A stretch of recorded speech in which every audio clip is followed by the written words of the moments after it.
नमस्कार, अपन समाचारमा स्वागत छ। अब समाचार विस्तारमा।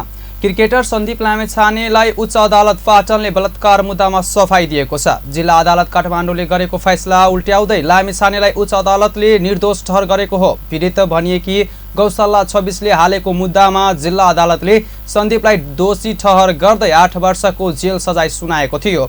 उक्त फैसला उल्टाउन माग गर्दै सन्दीपले उच्चमा पुनरावेदन गरेका थिए। मंगलबार र बुधबारको बहसपछि उच्च अदालतका न्यायाधीश सुदर्शन देव भट्ट र अन्जु उप्रेती ढकालको इजलासले सन्दीपलाई निर्दोष ठहर गरेको हो।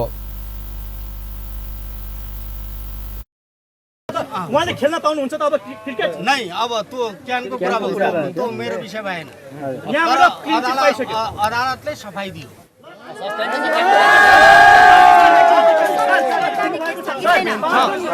के भन्नुभयो सर? हजुरले चाहिँ काठमाडौँ जिल्ला अदालतको पूर्ण रूपमा उल्टी भन्नुभयो होइन? त्यसो हो भने त काठमाडौँ जिल्ला अदालतले गौशाला 26 नाबालिग होइन भनेको छ नि त, त्यो पनि उल्टी हुन्छ कि के हुन्छ? पुरै उल्टी भनेपछि उहाँ चाहिँ नाबालिग भन्ने हुन्छ कि होइन? साबालिग भन्ने नाबालिगले भन्ने नै हुन्छ भन्ने अर्थ नाबालिगको लागि नेपाल सरकार चाहिँ आउनु भएको थियो होइन, नाबालिग कायम गर्न त्यो पुगेन पुगेन उल्टी भन्नाले त्यो मात्रै सजाय मात्रै उल्टी साबालक हुनुहुन्छ सजाय मात्रै उल्टी मान्नु पर्यो। हुन्छ यसैबीच क्रिकेटर सन्दीप लामिछानेलाई उच्च अदालतले सफाई दिएसँगै उनका समर्थकले उत्साह मनाइरहेका छन्। बाजा बजाउँदै समर्थकहरूले सन्दीपको स्वागत गरेका छन्। अदालत परिसरमा समर्थकको भिड लागेको थियो। यसैबीच क्रिकेटर सन्दीप लामिछानेले आफू निर्दोष रहेको भन्दा पनि आफूलाई धेरै तवरबाट फसाइएको प्रतिक्रिया दिएका छन्। उच्च अदालत पाटनले सफाई दिएपछि संक्षिप्त प्रतिक्रिया दिँदै उनले आफूले सुरुदेखि निर्दोष रहेको बताउँदै आए पनि विगत 1.5 वर्षदेखि विभिन्न तवरले फसाइएको बताएका छन्। भनेर म भनिरहेको थिएँ, धेरै नै तरिकाले फसाएर मलाई यहाँ चाहिँ नभएको अपराधको एउटा दोषी करार गरेको थियो। फाइनली हामी यहाँसम्म आइसकेको छौँ। मैले पहिला पनि जिल्ला अदालतको फैसलालाई सम्मान गरेको थिएँ र आज पनि उच्च अदालतको फैसलालाई सम्मान गरेर अगाडि बढ्नेछु र जति हुनसक्छ यो समयमा मलाई जति पनि मान्छेहरूले जति पनि तपाईँहरूमध्ये जतिले पनि मलाई साथ दिनुभएको छ त्यसको लागि आभारी छु र रहेको कुरा अगाडि आगामी दिनहरूमा जति हुनसक्छ आफ्नो प्रयास गर्नेछु नेपाललाई जहाँ मैले पुऱ्याएको थिएँ त्यसभन्दा पनि माथि पुऱ्याउनु। त्यस्तै सन्दीपका वकिल सरोज कृष्ण घिमिरेले आफूले सन्दीप निर्दोष रहेको पहिलादेखि नै भन्दै आएको बताउनुभयो। अदालतप्रति विश्वास बढेको पनि उहाँले बताउनुभयो। प्राइभेसी हामीले सन्दीप लामिछानेको डिग्निटी र प्राइभेसीलाई पनि हामीले सुरुदेखि नै प्रोटेक्सन हुनुपर्छ। हुँदाहुँदै जसले जाहेर गर्नुभयो उहाँको पनि डिग्निटीको सम्मान गर्छ। यो कुनै जित हार होइन, यसले कुनै मातम मनाउने कुनै उत्सव होइन यो। किनकि मैले फेरि पनि भन्दैछु, हाम्रो कानुनप्रति हाम्रो न्यायप्रति हाम्रो ठुलो सम्मान छ। हाम्रो जाहेरवालाप्रति पनि उहाँको डिग्निटीप्रति पनि हाम्रो सम्मान छ। यहाँहरूलाई मेरो विनम्र अनुरोध के हो भने कि यो मुद्दामा उहाँले आफू अन्याय पर्यो भनेर आउनुभयो। हामीले अन्याय गरेको छैन, हाम्रो पक्ष निर्दोष छ भनेर एउटा लडेको एउटा कानुनी लडाइँको यहाँ आएर हाम्रो पक्षलाई न्याय भएको छ। तर न्याय हुँदाहुँदै हामी पनि फेरि पनि भन्छौँ, जसले जाहेरवाला गर्नुभएको छ, जो युवती छ, उहाँको डिग्निटी माथि पनि सम्मान गर्छौँ। यहाँहरूले उहाँलाई पनि कुनै किसिमको हार्म गर्ने कुरा नगर्नुहोला। यता यो फैसला आउने बित्तिकै नेपाल क्रिकेट संघ क्यानले सन्दीप लामिछानेमाथिको निलम्बन फुकुवा गरेको छ। क्यानले पाटन उच्च अदालतको फैसला बमोजिम सन्दीपमाथिको निलम्बन फुकुवा गरेको अध्यक्ष चतुरबहादुर चन्दनले जानकारी दिएका हुन्। अदालतको यो फैसलासँगै सन्दीप T20 विश्वकप क्रिकेट खेल्न ढोका खुलेको छ। यस वर्ष पनि धुमधामका साथ जानकी नवमी मनाइने भएको छ। प्रत्येक वर्ष वैशाख शुक्ल नवमीका दिन हुने जानकी नवमी अर्थात् जानकी प्रकट्य जन्मोत्सव यस वर्ष पनि धुमधामका साथ मनाइने भएको हो। जेठ 4 गते हुने जानकी नवमी हर्षोल्लासका साथ मनाउन जानकी मन्दिरका सहायक महन्त रामरोशन दासले नगरवासीसँग आग्रह गर्नुभएको छ।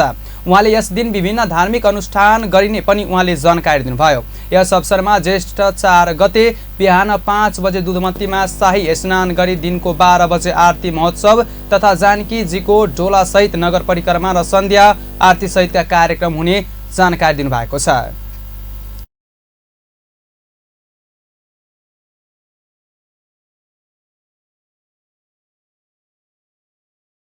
आह्लादनी शक्ति के प्राकट्य महोत्सव छै, तो सब कोई आमंत्रित छी हमरा तो जानकी मंदिर तरफ से। अहाँ सब अवश्य ई सब विभिन्न कार्यक्रम में सहभागी भ कऽ अपना के धन्य करू, कृतार्थ करू। हमरा सबके जानकी नवमी प्राकट्य महोत्सव अब 4 गते 17 तारीख शुक्र दिन जे हम सब प्राकट्य महोत्सव मनाबऽ जा रहल छी। प्राकट्य महोत्सव में हमरा सबके सुबह में 5:30 बजे दूधमती शाही स्नान अछि, जे दूधमती के नवमी तिथि पर सेहो स्नान के बहुत महत्व छै। और सदियों से हमर किशोरी जी संगे प्रकट दूधमती स्थल छै। ओहि दिन हम सब शाही स्नान करऽ जायब। हम नगरवासी से आग्रह करब और जतेक मिथिलांचल वासी होई, देशवासी विदेशवासी, शाही स्नान में संपूर्ण लोकनि अहूँ सब आबि कऽ सहभागी भऽ कऽ, और हमरा होइए जे ओहि तीर्थ के सेहो एकटा विकास हेतै, उद्गम हेतै, सब कोई एबै तऽ। जानकी नवमीको अवसर पारेर भइरहेको नवरात्रिमा विभिन्न कार्यक्रम भइरहेको छ। यसै अवसरमा मन्दिर प्राङ्गणमा रामलीला, रासलीला र मानव विभूषित नरहरि दासद्वारा राम कथाको समेत आयोजना गरिएको र प्रत्येक दिन बधाई तथा मङ्गलमय गानको समेत हुँदै आएको छ। विश्व हिन्दू महासंघ मध्य प्रदेशको जागरण अभियान धर्म सभा तथा प्रदेश समितिको प्रदेश अधिवेशन भएको छ। बुधबार जनकपुर धाममा जागरण अभियान तथा महासंघको प्रदेश अधिवेशन भएको हो। कार्यक्रममा सहभागीहरूले हिन्दू र हिन्दुत्वको रक्षाका लागि जागरण अभियान चलाउनु पर्ने र यसका लागि एकजुट हुनुपर्ने बताएका छन्। उनीहरूले नेपाललाई पुनः हिन्दू राष्ट्र घोषणा गर्नुपर्ने बताएका छन्। नेपाल एउटा विश्वको एउटा 217 राष्ट्र विश्वमा छ, त्यसमा नेपाल नै एउटा राष्ट्र हो कि एउटै मात्र विश्व हिन्दू राष्ट्र नेपाल हो, जसको पूजा बर्मा, श्रीलङ्का, डेनमार्क, पाकिस्तान मुस्लिम राष्ट्रहरूमा पनि, दुबई राष्ट्रहरूमा पनि मुस्लिमहरूले पनि हिन्दू धर्म हरे राम। कार्यक्रममा विश्व हिन्दू महासंघ नेपाल मध्य प्रदेश समितिका अध्यक्ष सत्यनारायण राउत, शङ्कर भण्डारी लगायत सहभागी भएका थिए। नेपालमा वर्षेनी ज्येष्ठ नागरिकको संख्यामा वृद्धि भएसँगै ज्येष्ठ नागरिकप्रतिको आदर सम्मानमा कमी हुन थालेकोमा सरकारवाला निकायका व्यक्तिहरूले चिन्ता व्यक्त गरेका छन्। मध्य प्रदेश सरकार, राष्ट्रिय मानव अधिकार आयोग, संयुक्त राष्ट्र संघीय जनसङ्ख्या कोषको संयुक्त आयोजनामा आज जनकपुर धाममा सम्पन्न भएको ज्येष्ठ नागरिक ऐन 2063 को कार्यान्वयनको अवस्था विषयक कार्यक्रममा सहभागीहरूले ऐनको प्रभावकारी कार्यान्वयनका लागि सबै तहका सरकार तथा निजी क्षेत्र गम्भीर हुनुपर्ने खाँचो उल्याएका छन्। मध्य प्रदेशका निवर्तमान गृह सञ्चार तथा कानुन मन्त्री राजकुमार लेखीले ऐनमा भएको प्रावधानहरूको कार्यान्वयनका लागि तीनै तहका सरकार गम्भीर भएर लाग्नुपर्ने बताउनु भएको छ। उहाँले ज्येष्ठ नागरिकहरूप्रति सरकार परिवारका सदस्य नै बढी संवेदनशील भए समस्याहरू स्वतः समाधान हुने बताउनु भयो। न्यायपालिकाको अवस्था के छ,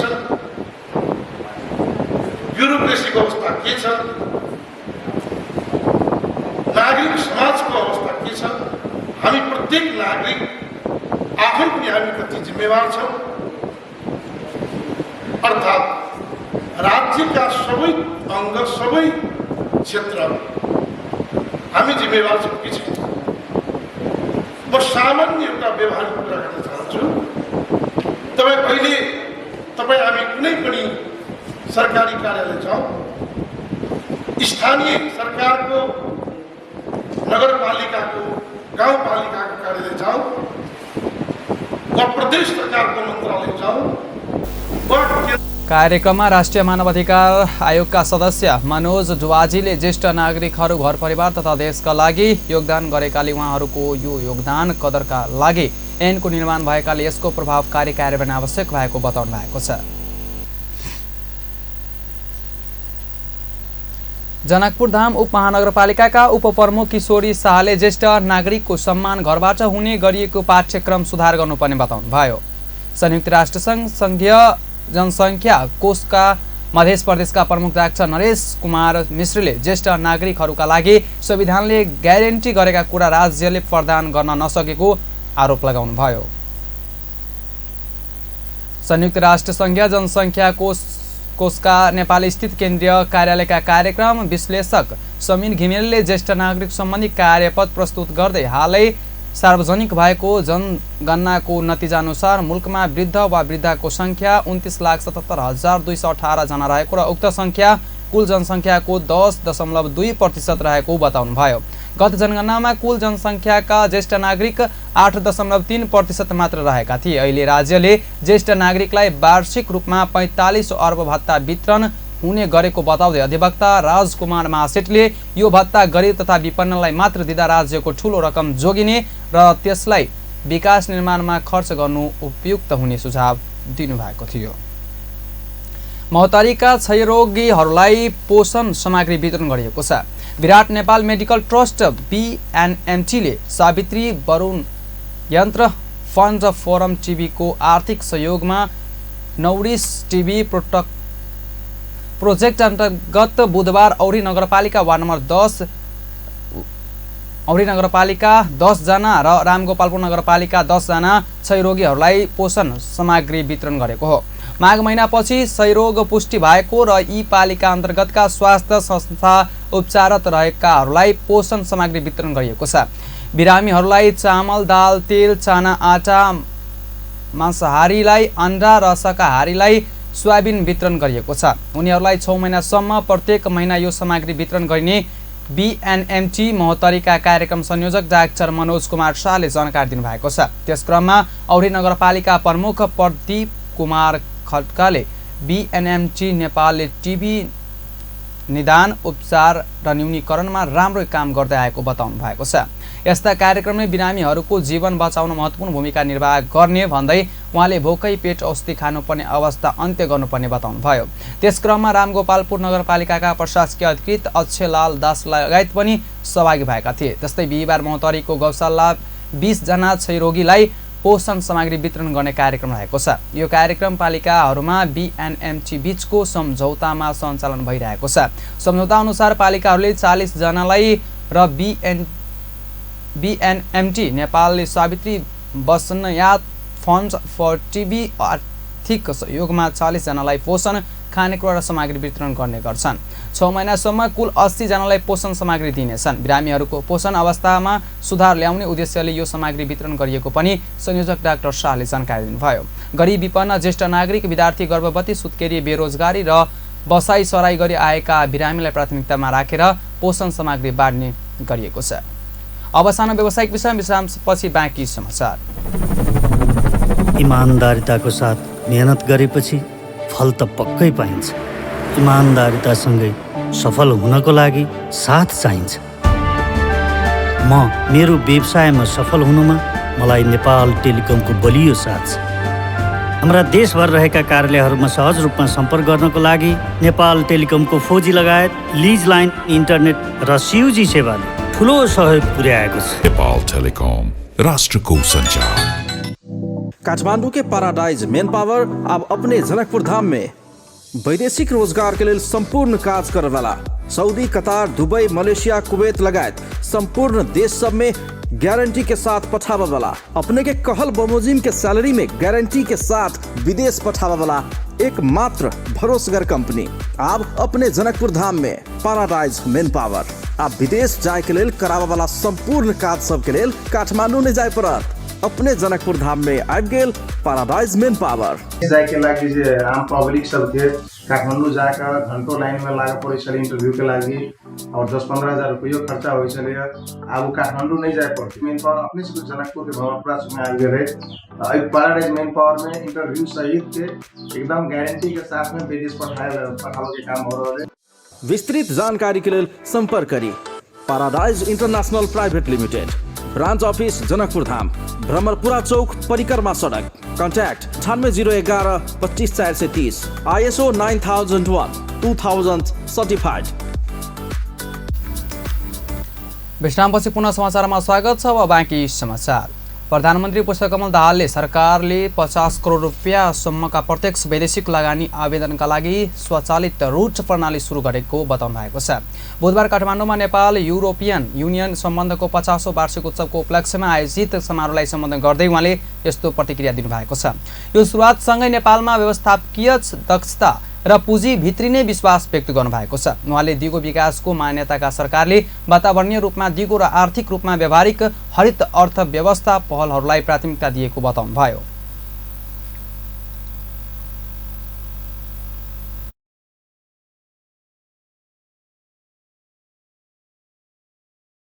Economic sector. We are committed to leveraging this position to enhance our trade relation further and attract investment from around the world, including European Union. Our development experience show that EU's expertise, technology transfer, and investment have remained instrumental in modernizing our economy and enhancing our capabilities. प्रधानमन्त्री दाहालले बेहतर समृद्धिका लागि नयाँ बाटोहरू खोलिरहेको उल्लेख गर्दै बढ्दो व्यापार र लगानी, पर्यटन, जनताबीचको सम्बन्ध, साझा नवप्रवर्तन र स्थानीय मित्रताको माध्यमबाट नेपाल र युएईसँगको सम्बन्धलाई अझै प्रगाढ बनाउन तत्पर रहेको जिकिर गर्नुभएको थियो। मित्र राष्ट्रहरूसँगबाट विदेशी लगानीलाई स्वागत गर्न आफूहरू तत्पर रहेको बताउनुभयो। उहाँले लगानी प्रतिक्रियालाई सरल बनाउने, व्यवसायका लागि खुल्लापन सुनिश्चित गर्ने र नवप्रवर्तन र उद्यमशीलताको संस्कृतिलाई बढावा दिने नीतिहरू ल्याएको पनि जानकारी दिनुभयो। नेकपा एमाले संसदीय दलको बैठकमा सरकारको आगामी आर्थिक वर्षको नीति तथा कार्यक्रममाथि छलफल भएको छ। बुधबार नयाँ बानेश्वर स्थित संसद भवनमा बसेको एमाले संसदीय दलको बैठकमा सरकारले मंगलबार प्रस्तुत गरेको आगामी आर्थिक वर्ष 2081-82 को नीति तथा कार्यक्रमको सम्बन्धमा छलफल भएको छ। बैठकपछि सञ्चारकर्मीहरूसँग कुराकानी गर्दै एमाले प्रमुख सचेतक महेश बार्तोलाले नीति तथा कार्यक्रम उप सांसदहरूले दिने सुझावको सम्बन्धमा छलफल भएको जानकारी दिनुभएको थियो। उहाँले नीति तथा कार्यक्रममा सुझावहरूलाई समेटेर व्यवस्थित हुने भएकाले सोही विषयमा छलफल भएको बताउनुभयो। उहाँले संसदीय दलले कांग्रेसले संसदको अवरोधको श्रृङ्खलालाई अन्त्य गर्नुपर्नेमा जोड दिएको पनि जानकारी दिनुभयो।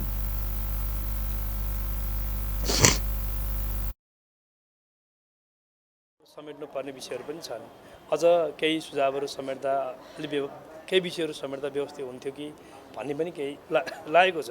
यिनै विषयमा केही कुराहरू भयो। अगस्टज्यूले केही आफ्ना विषयहरू पनि राख्नुभयो र त्यसपछि विशेष गरी हाउसमा लामो समयदेखि नेपाली कार्यक्षेत्रबाट अवरोध भइरहेको छ।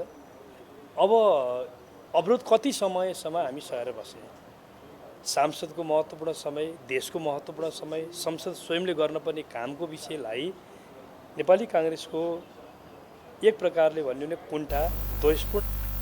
बैठकमा एमाले अध्यक्ष तथा संसदीय दलका नेता केपी शर्मा ओलीले सरकारले प्रस्तुत गरेको नीति तथा कार्यक्रमको सम्बन्धमा बोल्नु भएको उहाँले जानकारी दिनुभयो। त्यसैगरी नीति तथा कार्यक्रमकै सन्दर्भमा पूर्व अर्थमन्त्री युवराज खतिवटाले पनि धारणा राख्नु भएको जानकारी दिनुभयो। नेकपा एमालेका अध्यक्ष केपी शर्मा ओलीले नेपाली कांग्रेसका महामन्त्री गगन कुमार थापाले संसदमा बैठकको उडन्तता प्रस्तुत गरेको बताउनु भएको छ।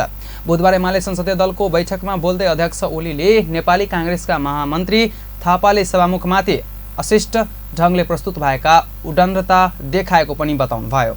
उहाँले सभामुखले बोल्न समय दिँदा तपाईको निगाहको समय चाहिँदैन भन्ने अभिव्यक्तिले उडन्तता प्रदर्शन भएको बताउनुभयो। उहाँले नेपाली कांग्रेसको सभामुखसँग बोल्ने भाषा यही हो भनेर प्रश्न समेत वा जवाब समेत माग गर्नुभयो। उहाँले कांग्रेसले एकदलीय एकाधिकारवादी र तानाशाही चलाउन खोजेको हो भनी प्रश्न समेत गर्नुभयो। उहाँले नेपाली कांग्रेसका राजनीतिक अभिष्ट पूरा नभएपछि अरूलाई अपराधी करार गर्न लागेको बताउनुभयो। उहाँले भ्रष्टाचारमा दोषी करार भएका कांग्रेसका सांसदले कुनै मुद्दा नभएको मानिस उपर छानबिन गर्न समिति गठन गर भनी नाराबाजी गरेको भन्दै कांग्रेसलाई शरम हुनुपर्ने बताउनुभयो। अपराधी हो भनेर अदालतले फैसला गरेका मान्छे आएर अर्को जसमाथि कुनै मुद्दा छैन, केही छैन, ऊ चाहिँ भ्रष्टाचारी हो, छानबिन आयोग गठन गर भनेर के छानबिन आयोग गठन गर्ने? भ्रष्टाचारी ठहर भएकाले नारा लगाइरहेका छन्। त्यहाँ नेपालीको अरूलाई शर्म हुँदैन? भ्रष्टाचार ठहर गरेको आफ्नै भए पनि सांसदलाई बाहिर निकाल्नु पर्दैन। अध्यक्ष ओलीले गृहमन्त्री रवि लामिछानेले संसद बैठकमा बोल्न नपाउनुपर्ने बताउनुभयो। उहाँले लामिछानेलाई आरोपित गरिएको भन्दै आरोपित व्यक्तिले बोल्न र सफाई दिन पाउनुपर्ने बताउनुभयो। उहाँले आगामी संसद बैठकमा नेकपा एमाले पनि बोल्न पाउनुपर्ने बताउनुभयो। उहाँले काङ्ग्रेसको आग्रहपूर्ण द्वन्द्ववेषणपूर्ण कुण्ठाग्रस्त सनक्काका पछाडि कुनै समिति बनाइरहनु जरुरी नभएको बताउनुभयो। उहाँले संसद बैठक रोक्नुपर्ने आवश्यकता नरहेको भन्दै काङ्ग्रेसले बैठक रोकेको नमान्ने पनि बताउनुभयो। सुन्नुपर्ने, हामी बोल्दा काङ्ग्रेस कराउने कहाँ हुन्छ? त्यो काङ्ग्रेसलाई बोल्न दिँदैन। अब पहिले रवि लामिछानेले बोल्न पाउनुपर्छ, होइन भने हामी बोल्छौँ। काङ्ग्रेसले चाहिँ आरोपित गरिरहने।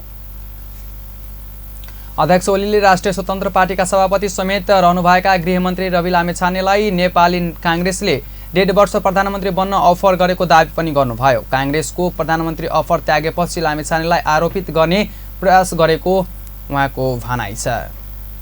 सत्तारूढ प्रमुख घटक नेकपा एमालेका अध्यक्ष एवं पूर्व प्रधानमन्त्री केपी शर्मा ओलीले काङ्ग्रेसले गिरिबन्धु टी एस्टेटको जमिन कमिसनमा बेच्न दिएको आरोप लगाउनु भएको छ। सरकारमा रहँदा ओलीले टी एस्टेटको जग्गामा नीतिगत भ्रष्टाचार गरेको आरोप काङ्ग्रेसले लगाइरहेको बेला उहाँले सो आरोप लगाउनु भएको हो। बुधबार पार्टी संसदीय दलको बैठकमा बोल्दै अध्यक्ष ओलीले काङ्ग्रेस नेतृत्वको तत्कालीन सरकारले 19 बिघा र 51 बिघा टी एस्टेटको जमिन कमिसन खाएर बेच्न लागेको आरोप लगाउँदै छानबिन गर्नुपर्ने माग समेत गर्नुभएको छ। उहाँले काङ्ग्रेसले गरेका बदमासीबारे एमाले चुप लागेर बस्ने पक्षमा नरहेको पनि बताउनुभयो। ओलीले तत्काल संसद बैठक सुचारू गराउन पनि काङ्ग्रेसलाई दबाब दिनुभयो। काङ्ग्रेसले गरिमामय संसद र देशको बहुमूल्य समय खेर फाल्ने गरी संसद अवरोध गर्न नहुने ओलीको जिकिर थियो। 52 बिघा र 19 बिघा गरेर 70 बिघा जमिन त्यही गिरिबन्धु टी एस्टेटको कमिसन खाएर बेच्न दिएको कुरा, यसमा छानबिन हुनुपर्छ। अब हामी नेपाली कङ्ग्रेसले बकवास बोलिरहने र हामी चुप लागेर सुनिरहने होइन। नेपाली कङ्ग्रेसले गरेका बदमासीहरूका अब काङ्ग्रेसको बकवास सुनिरहन हामी तयार छैन। चाहिने कुरा गरे हुन्छ नि त। एउटा प्रसङ्गमा कुरा चलेको छ, त्यो प्रसङ्गमा कुरा गरे हुन्छ। यतै टोकिया छ, उतै टोकिया छ, उतै भुकिया छ, उतै भुकिया छ। अध्यक्ष ओलीले एमालेमाथि लान्छना लगाउने प्रयास नगर्न पनि काङ्ग्रेसलाई चेतावनी दिनुभयो। अब सानो व्यावसायिक विश्रामपछि बाँकी समाचार। जब केस है मजबूत तब लागत आरो सुन्दर असली आंवला डाबर आंवला। लुरा पोल्युसनले मेरो अनुहारको चमक नै हराइसक्यो। तपाईलाई चाहिन्छ गोट मिल्कले समृद्ध Parachute skin pure goat milk face wash, जसले तपाईको मुहारलाई बनाउँछ चम्किलो र उज्यालो। Parachute skin pure goat milk brightening face wash orange र एलोभेरा भेरिएन्ट्समा पनि उपलब्ध छ। भ्यासलिनको ग्लिसरिन र जेली फर्मुला त्वचाको डस्ट लेयर भित्र गई सुक्खापनलाई फेरि आउनबाट रोक्दछ। नियमित रूपमा भ्यासलिन प्रयोग गर्नुहोस्, सुक्खापनलाई टाढा राख्नुहोस्। टाढाबाट त अनुहार स्पटलेस ग्लोइङ देख्न सजिलो छ, तर नजिकबाट अनुहारमा डार्क स्पट्स र डार्क सर्कल्सहरू देखिहाल्छ। Pond's bright beauty pro vitamin B3A+ formula घटाउँछ डार्क स्पट्स र डार्क सर्कल्सहरू र दिन्छ स्पटलेस ग्लो। पाउनुहोस् स्पटलेस ग्लो नजिकबाट पनि। Pond's bright beauty. New Parachute Sun Protect Matte Gel enriched with natural aloe extracts. It blocks 98% of harmful sun rays and creates a personal sunshade that always travels with you. Parachute Skin Pure Sun Protect with SPF 50 PA+++. My personal sunshade. विश्रामपछि पुनः समाचारमा स्वागत छ। अब बाँकी समाचार। सत्तारूढ प्रमुख घटक 3 दलका शीर्ष नेताहरूले संसदमा उपप्रधानमन्त्री तथा गृहमन्त्री रवि लामिछानेलाई बोल्न दिनुपर्ने आह्वान राखेका छन्। प्रधानमन्त्री एवं नेकपा माओवादी केन्द्रका अध्यक्ष पुष्पकमल दाहाल, एमाले अध्यक्ष एवं पूर्व प्रधानमन्त्री केपी शर्मा ओली र उपप्रधानमन्त्री तथा गृहमन्त्री रवि लामिछाने बीच सहकारी प्रकरणमा आफैले लगाएको आरोपको खण्डन गर्न पाउने गृहमन्त्रीको लोकतान्त्रिक अधिकारको अभ्यास गर्नका लागि नेपाली काङ्ग्रेस तयार हुनुपर्ने आह्वान राख्नु भएको हो। सत्तारूढ दलका शीर्ष नेताहरूले संसदमा गृहमन्त्रीले दिएको आफूमाथिको आरोपको जवाब चित नबुझेको छानबिनका लागि काङ्ग्रेसले राखेको मागको सम्मान गर्न पनि प्रस्ट्याएका छन्।